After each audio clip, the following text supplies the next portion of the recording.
Hello বন্ধুরা, কেমন আছো তোমরা? আশা করি তোমরা অনেক ভালো আছো। তোমাদের মজা দেওয়ার জন্য আবারও একটি নতুন গল্প নিয়ে এলাম। আজকের গল্পটি খুবই মজাদার হতে চলেছে। আমি শিওর বলতে পারি গল্পটি শেষ পর্যন্ত শুনলে তোমাদের দাঁড়িয়ে যাবে। তাই ভিডিওটা শুরু থেকে শেষ পর্যন্ত দেখার অনুরোধ রইল। তাহলে কথা না বাড়িয়ে এবার আসল ঘটনা আসি। আমি সাজেদুল ইসলাম পল্লব, সবাই আমায় পল্লব নামেই চিনে। বয়স 25, উচ্চতা 5 ফুট 8 ইঞ্চি। 6 বছর আগে সেনাবাহিনীতে ভর্তি হয়েছি, বর্তমান পোস্টিং হয়ে যশোরে। আমাদের বাড়ি দিনাজপুর। বাড়িতে মা আর ছোট একটা বোন আছে। বাপ মহিদুল ইসলাম অনেক আগে মারা গেছে। আমি তখন ক্লাস 10-এ পড়ি আর ছোট বোনটা 6-এ পড়ে।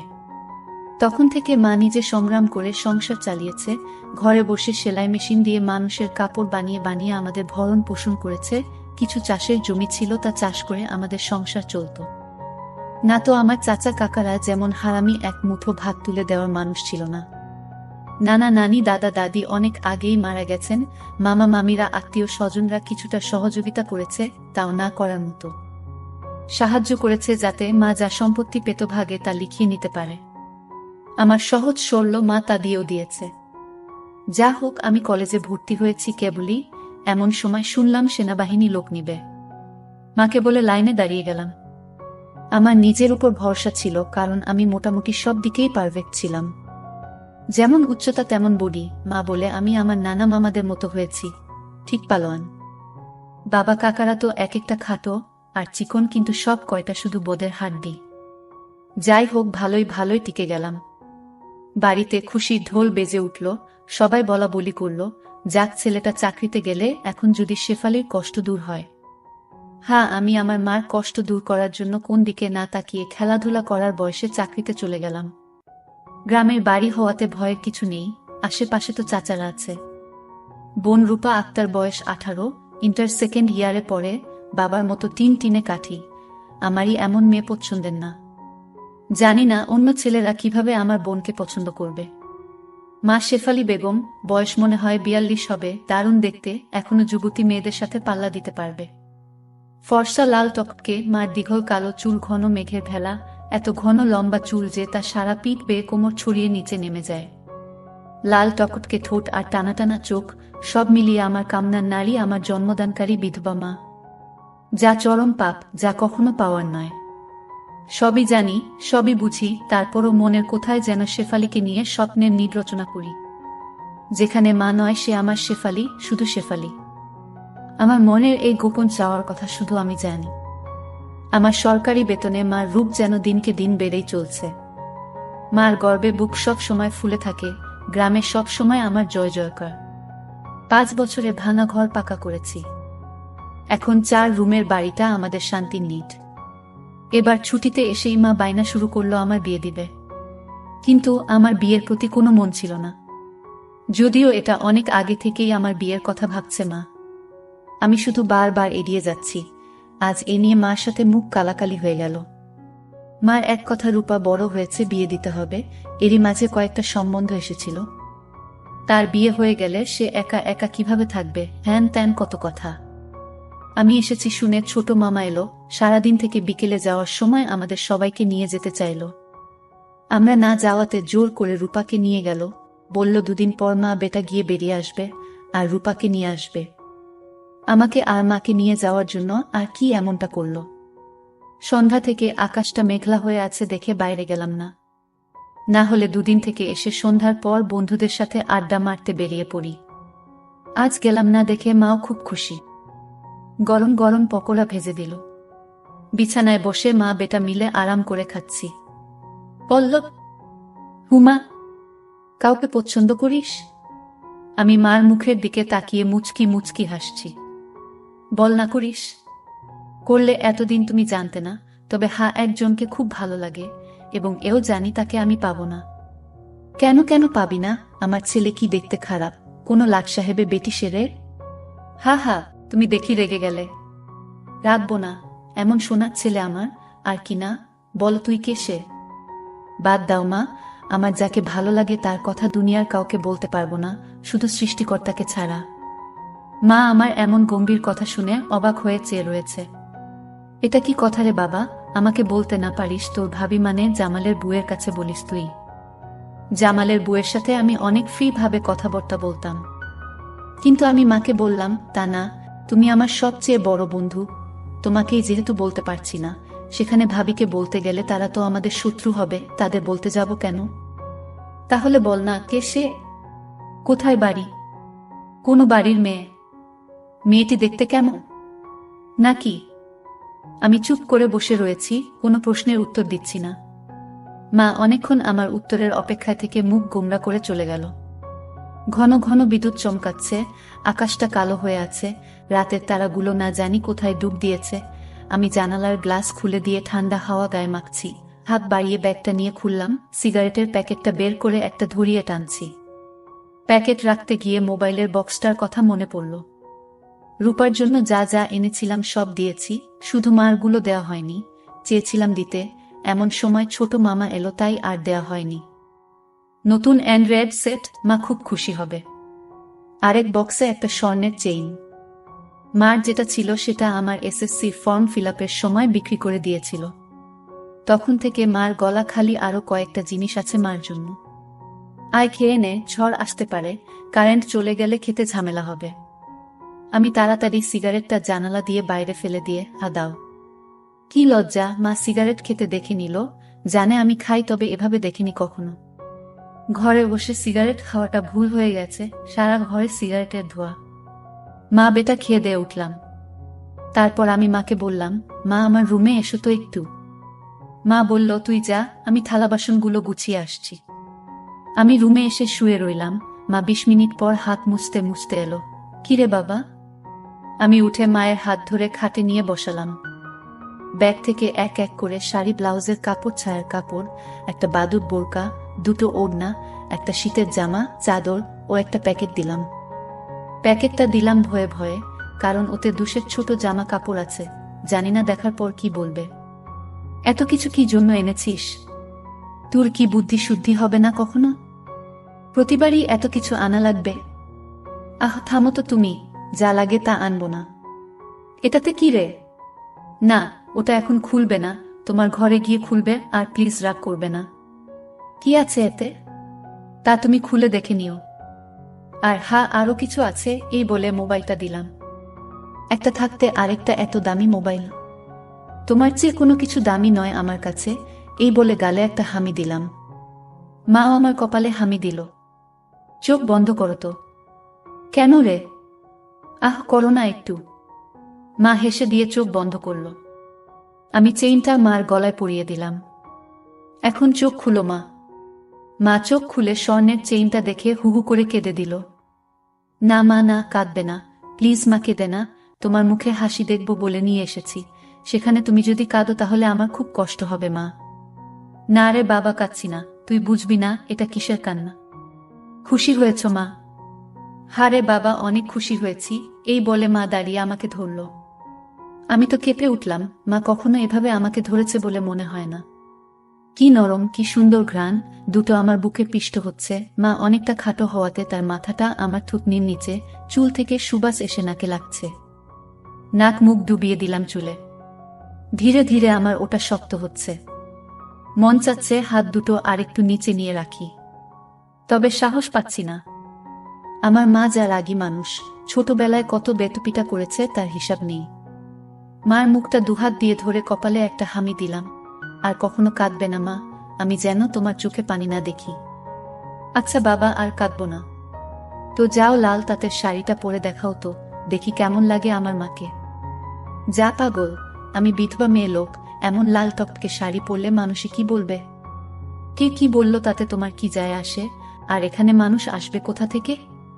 মানুষ ওর সামনে না পড়তে চাইলে পড়ো না, এখন আমাকে তো পরে দেখাও।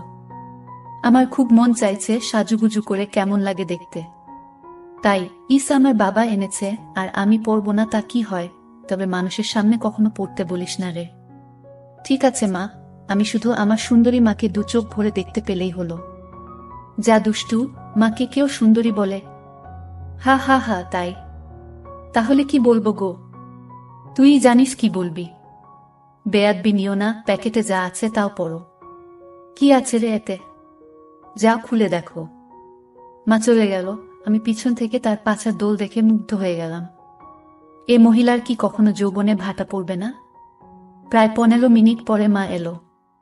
অসম্ভব, এ কাকে দেখছি আমি? এতদিন এক পেরে শাড়িতে যে মাকে দেখেছি তার সাথে এই মহিলার কোনো মিল নেই। কি সুন্দর, অতুলনীয়, গর্জিয়াস, যতই উপমা দিই না কেন কম পড়ে যাবে। মা দরজার কাছে দাঁড়িয়ে আছে, আমি বিছানার পাশে হা করে দাঁড়িয়ে আছি। মা ভীষণ মায়াবী করে হেসে চোখের ভ্রু উঠানামা করে জানতে চাইলে, কি কেমন? আমি ধীরে ধীরে মার সামনে গিয়ে দাঁড়ালাম। কি রে, কেমন হয়েছে? দারুণ মা, খুব সুন্দর, মনে হচ্ছে অ্যাঞ্জেল। যা দুষ্টু, মাকে এমন কমপ্লিমেন্ট দিতে হয়? আমার 10 পাস মা যে এমন কথাও বলতে পারে জানা ছিল না। সরি মা, বলে হাত ধরে বিছানায় নিয়ে বসালাম। আমি নিচে বসে মার কোলে মাথা রাখলাম। তুমি সব সময় এমন ভাবে থাকতে পারো না মা? মা আমার মাথায় চুলে হাত বুলিয়ে দিয়ে, কি পাগলের মতো বলছিস? মানুষে দেখলে কি বলবে? তাহলে বলো, আমি যে কয়দিন থাকবো সে কয়দিন এমন করে সেজে থাকবে? কেন রে? আমার খুব ভালো লাগে মা। পাগল, আচ্ছা থাকবনি। আমি মুখ উঠিয়ে মার মুখের দিকে তাকিয়ে, ওগুলো পড়েছ মা? যা শয়তান, কিছু তো স্মরণ কর। মার জন্য কেউ এসব আনে? জানি না মা কেউ আনে কিনা, তবে বাবা থাকলে হয়তো আমিও আনতাম না। সে নেই দেখে মনে হলো আমার মার তো ভালো মন্দর খোঁজ রাখার কেউ নেই, তাই নিজেই রাখি। রাগ হয়েছ মা? না, রাগ হয়নি, কিন্তু আর আনিস না। কেন মা, পছন্দ হয়নি নাকি সাইজে হয়নি? সব ঠিক আছে, তবে তবে কি মা? মা লজ্জায় মুখ ঘুরিয়ে নিয়ে, তুই এনেছিস ভাবলে পড়তে শরম করে রে। আজ থেকে আমাকে ছেলে নয় বন্ধু ভাববে, তাহলে আর শরম করবে না, হবে মা আমার বন্ধু। যাহ পাগল, সমবয়সী না হলে কি বন্ধু হওয়া যায়? এ যুগে ওসব পুরনো কথা মা। তাই বলে মা ছেলে? হ্যাঁ মা ছেলে, এতেই তো ভালো, একে অপরের কাছে আসা যায়। তুই অনেক বড় হয়ে গেছিস দেখি, কি সুন্দর কথা বলছিস। তা তো অবশ্যই, কয়দিন পর তোমার ছেলে 2nd লেফটেন্যান্ট অফিসার হবে। খুব ভালো হবে রে বাবা, খুব ভালো হবে। এমন সময় বিদ্যুৎ চলে গেল। মোবাইলটা জ্বালাতো পড়ল, দেখি চার্জার বাতিটা কোথায় আছে। থাক না মা এমন, কি সুন্দর তোমার কোলে শুয়ে আছি। জানো মা, পাহাড়ি এলাকায় একা একা পোস্টে ডিউটি দেওয়ার সময় এমন স্বপ্ন রোজ দেখি। প্রতিদিন মনে হয় তোমার কোলে শুয়ে একটু যদি। ঠিক আছে, এমনই থাক, তোর যত মন চাই। ধন্যবাদ মা। আজ আমার পাশে ঘুমাবে একটু? কেন রে? মন চাচ্ছে তোমাকে ধরে ঘুমাতে। ঠিক আছে, যা সদর দরজাটা বন্ধ করে ঘরগুলোতে ছিটকানি লাগিয়ে আয়। আমি উঠে মার গালে চুমু দিয়ে লাফাতে লাফাতে চলে গেলাম। আজ আমার খুশি ধরে না, কিছু হলে হতেও পারে। এক জগ পানি নিয়ে এলাম সাথে করে। এসে দেখি মা শুয়ে পড়েছে। টেবিলে জগটা রেখে খাটের পাশে দাঁড়ালাম। মা দেয়ালের দিকে সরে গিয়ে আমাকে জায়গা করে দিল। বজ্রপাতের আলোতে মার মুখটা মায়াবী মায়াবী লাগছে। খোলা জানালার হিম বাতাসে আমার মনে ঝড় তুলছে। জানি না মার মনে কি চলছে। মনে হচ্ছে মা তার স্বামীকে পাশে শোয়ার জন্য জায়গা করে দিল। মা নতুন বউ, আমি তার স্বামী। দাঁড়িয়ে রইলি যে, শুবি না? হ্যাঁ শুব। মার পাশে শুয়ে পড়লাম, দুজনে মুখোমুখি। আধো অন্ধকারে দুজনে দুজনার দিকে চেয়ে আছি। ঘুমাবি না? তুমি ঘুমাও, আমার ঘুম এত তাড়াতাড়ি আসে না। তাই আয় কাছে আয়, মাথায় হাত বুলিয়ে দিচ্ছি। আমাকে আর পাই কে? একেবারে মার বুকের কাছে বুক নিয়ে গেলাম, তবে কোমরটা দূরে রাখলাম। মা একটা হাত সাইডে লম্বা করে দিল, এখানে মাথা রাখো। মা তার হাতের উপর মাথা রাখতে বলছে। আমি সহজ মনে তাই করলাম। নাকটা মার বগল থেকে 3-4 ইঞ্চি দূরে। ভালো মতো দেখতে না পেলেও বুঝতে পারছি যে এর বেশি দূরে নয়, কারণ ঘামের ঘ্রাণ পাচ্ছি। মার বগলের ঘ্রাণেই তো আমার শরীর আনচান আনচান করছে। মার বাম হাতের উপর শুয়ে আছি। মা ডান হাত দিয়ে মাথায় হাত বুলিয়ে দিচ্ছে, এতে করে আঁচল উঁচু হচ্ছে, আর যখনই বিদ্যুৎ চমকাচ্ছে তখনই ওগুলো দেখতে পাচ্ছি। নিজেকে কন্ট্রোল করা মুশকিল হয়ে পড়ছে। পল্লব, কাকে পছন্দ করিস বললি না তো? শুনলে রাগ করবে মা, তাই বলা যাবে না। কেন কেন? এমন কাকে তোর মনে ধরেছে যে শুনলে রাগ করব? বাদ দাও না মা, নিজেকে তোমার কাছে ছোট করতে চাই না, চাই না তোমার মনে কষ্ট দিতে। তোর কথার তো আগা মাথা কিছুই বুঝছি না। নাই বা বুঝলে মা? তোমাকে একটু ধরি? মা হি হি করে হেসে, ধর। কি সুন্দর ঘ্রাণ গো মা তোমার। যা শয়তান। আমি মার এমন আশকারা দেওয়া কথায় সাহস পেয়ে তাকে চিৎ করে দিলাম। মন চাচ্ছে কোমরাটা উপর তুলে দিতে। মুখটা উঁচু করে হামি দিয়ে বললাম, আমি তোমাকে খুব ভালোবাসি মা। মা আমার মুখটা দুহাত দিয়ে ধরে, আমিও তোকে খুব ভালোবাসি রে বাবা। আমার ভালোবাসাটা অন্যরকম মা। কেমন রে? মা ছাড়া আরো অনেক কিছু। কেমন? শুনলে রাগ করবে না তো? আহ বল না, এত পেঁচাচ্ছিস কেন? তুমি আমার ড্রিম গার্ল মা, তাই তো? কি? হ্যাঁ মা, জানি এটা শুনে আমাকে খারাপ ভাবছ, এজন্যই বলতে চাইছিলাম না। আমি তোর মা পল্লব, আর তুই এমনটা কিভাবে ভাবতে পারলি? জানি না মা, শুধু জানি আমি তোমাকে প্রচন্ড ভালোবাসি, তোমাকে ছাড়া কাউকে ভাবতে পারি না। চুপ কর বেয়াদব, এমন কথা বলতে তোর মুখে বাজছে না? সরি মা, এই বলে উপর থেকে উঠে খাট থেকে নেমে পানি খেলাম। মাও বিছানার উপর উঠে বসেছে, বুঝতে পারছি সে অবাক হয়ে আমার দিকে তাকিয়ে আছে। জানালার ধারে গিয়ে দাঁড়ালাম, বৃষ্টি থেমে গেছে, তারপরও আকাশ কালো হয়ে আছে, চাঁদ তারা কোথায় যেন লুকিয়ে গেছে আজ। ঠিক আমার হৃদয়ের মতো চারিদিকে অন্ধকার। এমন সময় কারেন্ট এলো। ঘরটা আলোকিত হয়ে গেল। আমি জানালাটা লাগিয়ে দিলাম, পর্দা ঝুলিয়ে দিয়ে ঘুরে দাঁড়ালাম। মা বিছানার উপর হাঁটুতে মাথা দিয়ে নির্বাক বসে আছে। ফ্যানের হাওয়া মার রেশমি চুলগুলো দোলা দিচ্ছে। মনে হচ্ছে নববধূ বসে আছে। মা মুখ তুলে আমাকে তার দিকে এক মনে তাকিয়ে থাকতে দেখে, এখনে আয়। আমি মার কাছে গেলাম। বস। বসলাম। মা আমার পিঠে হাত বুলিয়ে দিয়ে বলে, এমনটা হয় না বাবা, আমার লক্ষ্মী ছেলে, আমি কিছু মনে করিনি। আমি জানি তোদের বয়সের ছেলেদের ফ্যান্টাসি হয় খালা চাচিরা, তবে মাকে নিয়ে ফ্যান্টাসি রচনা করা একটু বেশি হয়ে যায়। সরি মা। আমার ভোলি ভালি মা যে এতটা বুঝে এতটা পোক্ত আমার জানাই ছিল না, এত অনেক শেয়ানা। ঠিক আছে, চেষ্টা কর আমার উপর থেকে মনটা সরিয়ে অন্যদিকে নিতে, বিয়েটা করে নে, দেখবি সুন্দরী বউ পেলে মাকে ভুলে যাবি। আমি মাথা নিচু করে পারবো না মা, প্লিজ। নিজের সাথে অনেক লড়াই করেছি, আমি ক্লান্ত মা, কিছুতেই তোমাকে মন থেকে সরাতে পারি না। কেন রে, কি এমন পাস আমার মাঝে? আমি মুখ তুলে মার মুখের দিকে তাকিয়ে, জানি না মা, শুধু জানি তুমি আমার সব, তোমার কথা চিন্তা করলেই আমার আমার কি তোর? পাগল হয়ে যায় মা। মা মুচকি হেসেও কিছু না, এই জিনিসের প্রতি টান একটু বেশি হয়। আমি তো বুড়ি হয়ে গেছি, তুই যেমনটা ভাবিস তেমনটা আমি আর নেই। মার এমন কথা শুনে আমি কেঁপে উঠলাম। মা কি ইশারায় আমাকে বুঝালো যে তার জিনিসপত্র আর আগের মতো নেই, দেখলে আমার পছন্দ হবে না? দেখ বাবা, এক একজনের এক একজনকে ভালো লাগে, তাই বলে কি তাকেই নিজের করে পেতে হবে এমন কোনো কথা আছে? অন্য কোনো মা হলে এসব কথা শোনার সাথে সাথে চিৎকার চেঁচামেচি করে বাড়ি মাথায় তুলত। আমি কিন্তু তা করছি না, কারণ তুই আমার একমাত্র ছেলে, নারী ছেঁড়া বাঁধন, আমি তোকে অনেক ভালোবাসি। তাই বলছি, আমার ভালোবাসার মর্যাদা রাখতে বিয়ে করে নে বাবা, দেখবি ধীরে ধীরে আমার থেকে মন বুমার দিকে চলে গেছে। ধন্যবাদ মা, তুমি আমার কথা মন দিয়ে শুনেছ এবং যুক্তি দিয়ে ভালো মন্দের বিচার করেছ বলে।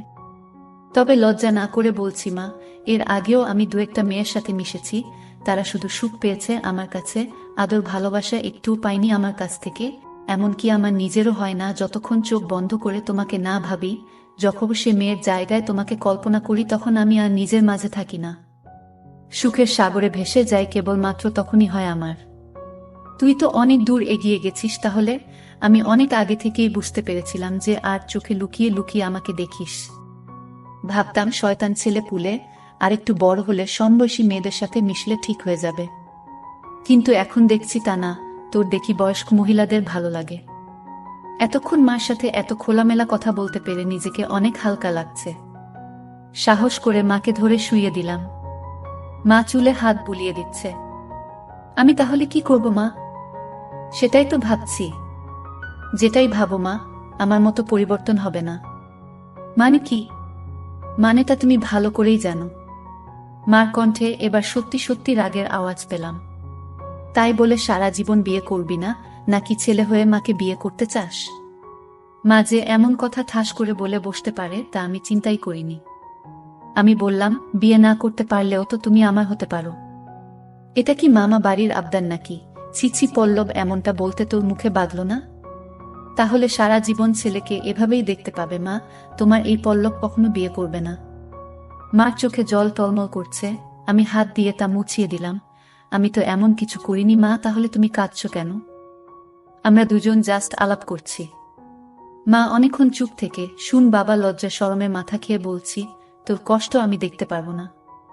আর বয়স্ক মহিলাদের কাপড় চোপড়ের উপর থেকেই কেবল ভালো লাগে, ভুলে নয়। তুই যদি চাস তাহলে আমাকে সেভাবে একবার দেখে নে, তাও তুই মতো পরিবর্তন করো। তবে শুধু দেখতে পাবি, কিছু করতে পারবি না। মার মুখে এমন কথা শুনে আমি আর দুনিয়াতে নেই। বল রাজি? আর যদি আমি দেখে আরো বেশি আকর্ষণ অনুভব করি তাহলে? আমি বলতে চেয়েছি যে আজ আমাকে দেখো, আর আগেও তো তুই অন্যদের দেখেছিস, তাহলেই তফাৎটা বুঝতে পারবি। আমার মনে হচ্ছে আমার মতো মার মনের ভিতরেও কিছু আছে, নয়তো দেখার কথা আমি তো কিছু বলিনি। মা নিজ থেকে দেখতে দিতে চাইছে যে। রাজি? হ্যাঁ রাজি। যা, বড় লাইটটা বন্ধ করে ছোট লাইটটা জ্বালিয়ে আয়। মনে মনে ভাবলাম, কি সৌভাগ্য, আজ তো আমার পোয়া 12 লেগে গেছে। নীল বাতিটা জ্বালিয়ে খাটের পাশে দাঁড়িয়ে রইলাম। মা উঠে দাঁড়ালো। ধন্যবাদ মা, আমার স্বপ্ন পূরণ করার জন্য। তোর জন্য আমি সব পারি রে, শুধু কথাদের সব দেখে নিয়ে মাকে ভুলে যাবি না তো, বা ভুল বুঝবি না তো? কি বলছো মা? তুমি আমার মা, আমার স্বপ্নের রানী, আমার ফ্যান্টাসির জগৎ, সব কিছুই তুমি। তোমাকে ভুলে গেলে তো নিজেকেই ভুলে যাওয়া হয়। কথা দিলাম মা, জীবন থাকতে তোমার অবাধ্য হব না। ভুল বুঝা বা ভুলে যাওয়া তো দূরের কথা। আমি বললাম, কিছু মনে করো না মা, আমি কি ছুঁয়ে দেখতে পারবো? মা আমার চোখের দিকে তাকিয়ে, আমি তোর মা পল্লব। হ্যাঁ মা, তুমি আমার মা এবং আমার রানীও। আমার আবদার শুনে মা শেষ পর্যন্ত রাজি হয়ে গেল। তারপর মা বলল, আমি তোর সব আশা পূরণ করব, তবে একথা পৃথিবীর কেউ যেন জানতে না পারে। আমি বললাম, ঠিক আছে মা, একটা শুধু তুমি আর আমি ছাড়া পৃথিবীর কেউ জানতে পারবে না। মা আমার কথা শুনে বিশ্বাস করলেন এবং আমার সব আশা পূরণ করল। কিন্তু আজ আমি তোমাদের সব সত্য কথা বলে দিলাম, কিন্তু এসব সত্য কথা কেউ কাউকে কখনোই বলে না। প্লিজ বন্ধুরা, গল্পটি ভালো লাগলে সামিয়া ব্লগ চ্যানেলটি সাবস্ক্রাইব করে দিও।